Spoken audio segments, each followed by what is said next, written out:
Hello guys, welcome back to my channel R&D Creations. Today, right here, as you can see, when I was scrolling through YouTube, I found that most of the people were getting a bit hard to do the project, the servo motor and ultrasonic sensor project, which is a hard thing. That's why I thought of designing a mini IR sensor project, which I know it won't have such a long range, but it can act like an ultrasonic through a close range of this much or more than 5 centimeter or etc. In the breadboard, as you can see, I have attached a buzzer, to the IR sensor, and then as you can see, these I'm gonna be pretty much on the IR sensor. So here I have attached a ground wire to the IR sensor, and as you can see, since I have attached a buzzer to the IR sensor, when I show my hand, it starts beeping.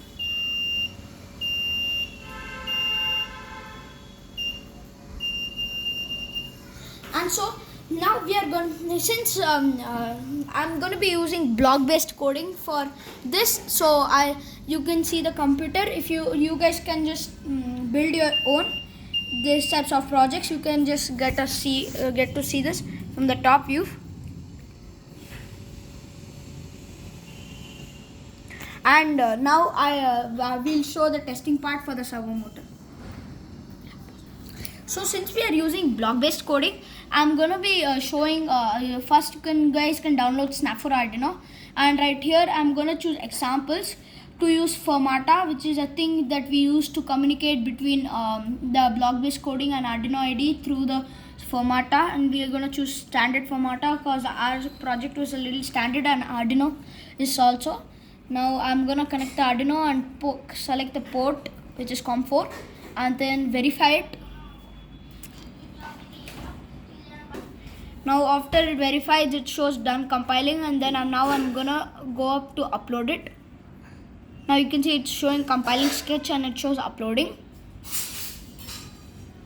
And now it's done uploading. Now we are gonna be opening Snap for Arduino. Right here. Now as you can see, right here we are gonna be using Snap for Arduino. And there's new version. If you guys want, you can release it. You can download it. If you want, you can install. And now click connect to connect Arduino. Now it's gonna connect the board and port 4. And after it gets connected, it's gonna show an Arduino board has been connected. Happy prototyping. Now right here, first to do it, we are gonna take the Scratch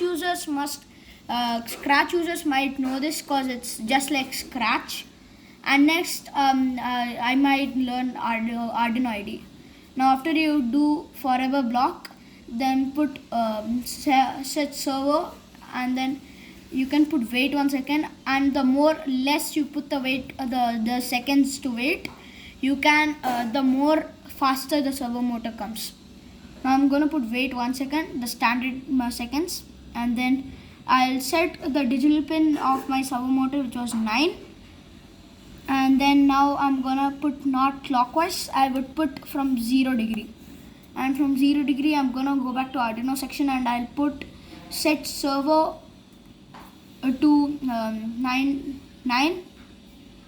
Again, from 0, I'm gonna put it to 90. Cause since our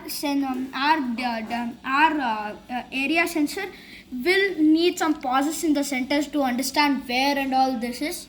Sonar scanner is an advanced one of this. And then I'm again gonna put wait 1 second.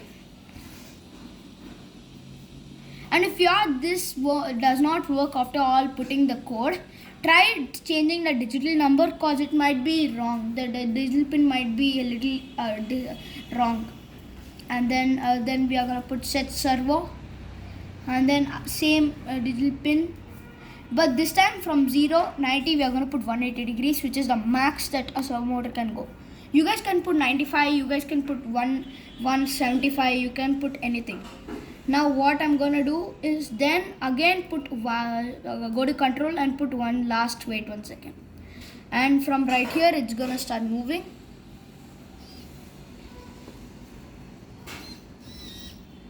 You can see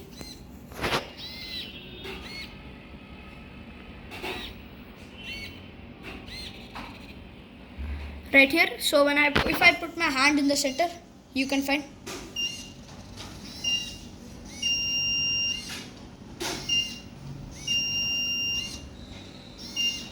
Even if I put anywhere, you can see. So please guys, like and subscribe, and then I'll meet you on the next project I do. Thanks. Please subscribe and like.